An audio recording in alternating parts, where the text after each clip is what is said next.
This is the final part of the Amiga 500 Frankenstein build that I'm doing for More Fun Making It Lee's charity auction. This journey begins with a slightly neglected and yellowed A500 case. Well, at least two halves of two different A500 cases which have been equally neglected and yellowed over time.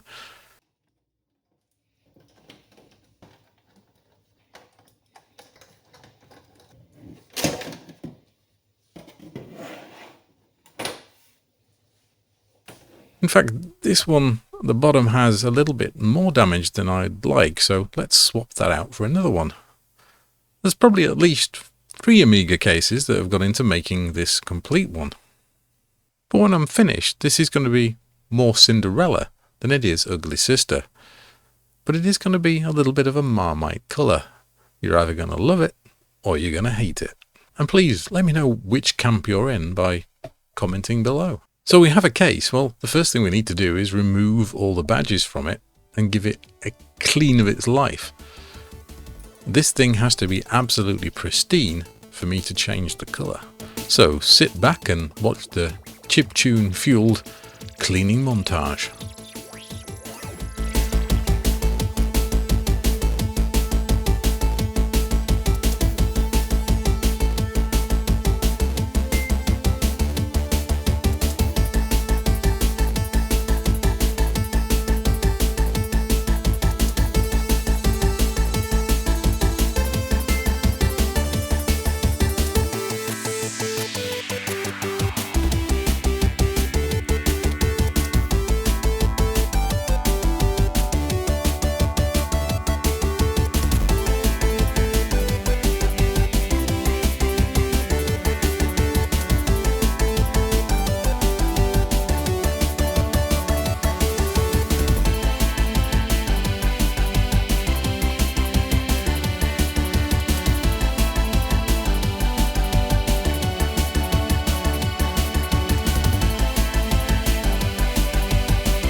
The first phase of the colour transformation process, i.e. me spraying a case a different colour, is a black undercoat. This is basically a plastic primer and the base coat for the really weird colour I'm going to paint it afterwards. Now, I admit it does look quite good in black, but hey, black Amigas these days are 10 a penny. We're going a little bit more crazy than just black.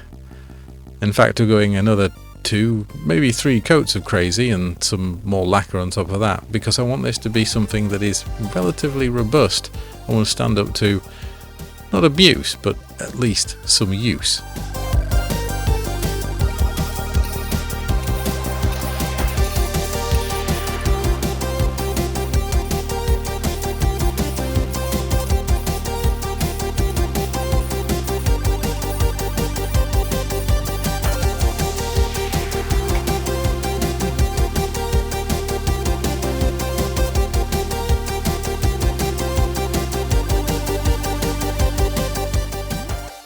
Sponsors of this video are PCBWay. They provide PCB prototype fabrication from as little as $5. They also have a huge library of shared projects, and if you're not confident with a soldering iron, you can get them to assemble them for you. PCBWay also have CNC machining and 3D printing services. All of this is available at PCBWay.com. Thanks PCBWay for sponsoring this video.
Having finished the paint over the course of about 2 weeks, and it being barely dry, I decided to take it with me to RMC the cave, as Lee was going to be there, and it was kind of useful to get his opinion. There we go, the turn off to Stroud, home of the cave in RMC.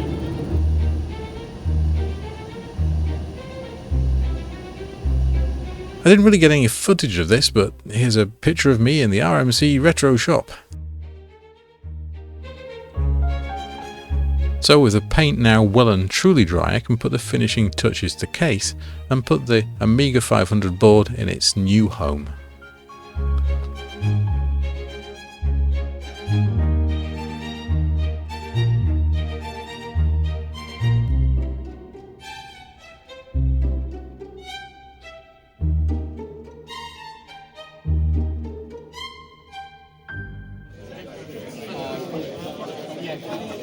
The next stop is Kickstart, where Reese proves that he can play any Doom game on any platform, even if it's not an Atari. I spent much of the day just generally chatting to people and hanging around with the other YouTubers in the community room.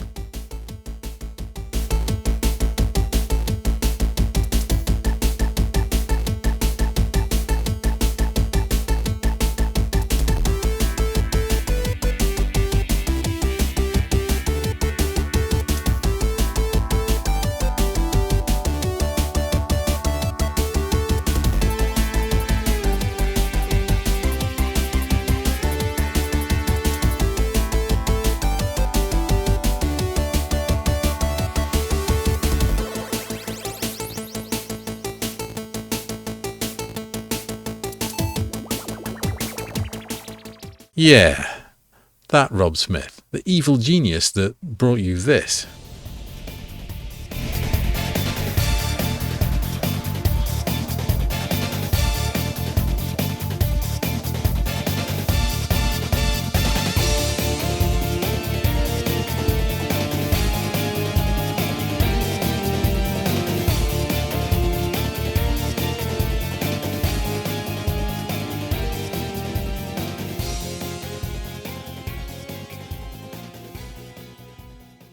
And at the end of Saturday, we had a small signing ceremony.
Well, you'd be forgiven for thinking that's the end of the journey.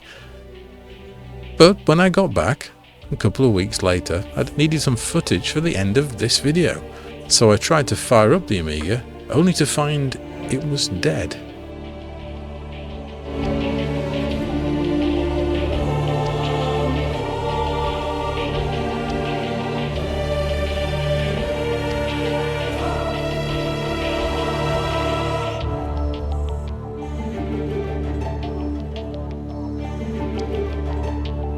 So I immediately began to execute the Commodore Advanced Troubleshooting Action Plan, pushed some chips and then tried it again.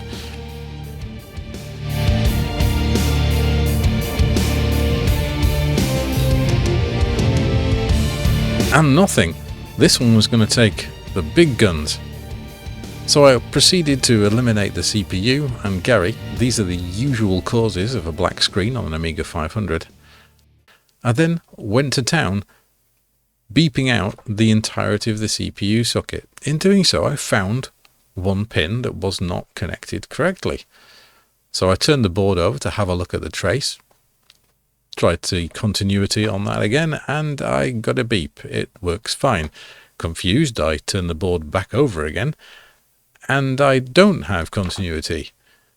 Now thinking I'm just too tired to continue, I went to bed and intended to pick this up in the morning. Day 2.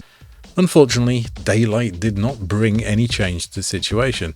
After looking at the underside of the board and that particular trace with magnification, I could see that it was slightly damaged, and in fact the flex of the board when turning it upside down was enough to make contact. So all I've done is put a piece of wire across that, and it's now as solid as ever. It fires up like nothing ever happened. So now we can get this buttoned up. While we've got the board out, I'm going to make it as tidy as possible and add any finishing touches that I think might be a good idea. Let's get it buttoned up and back in the box and finish this video.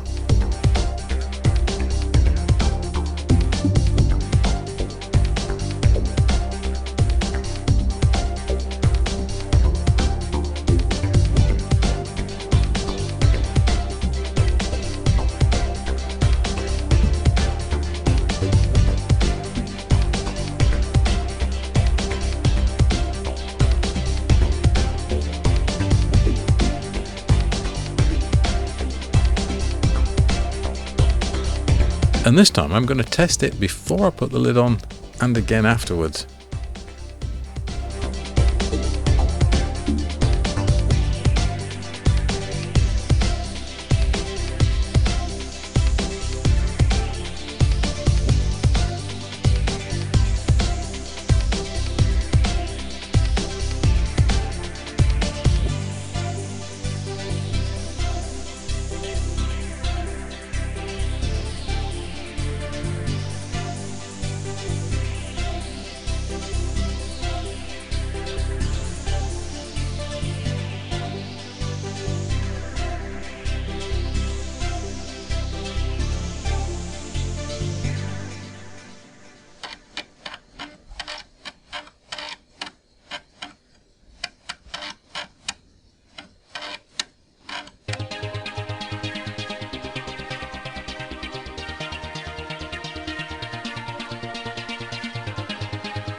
I'll be doing something else in a similar style for the charity auction, so why not subscribe so you can not miss that video when it comes out.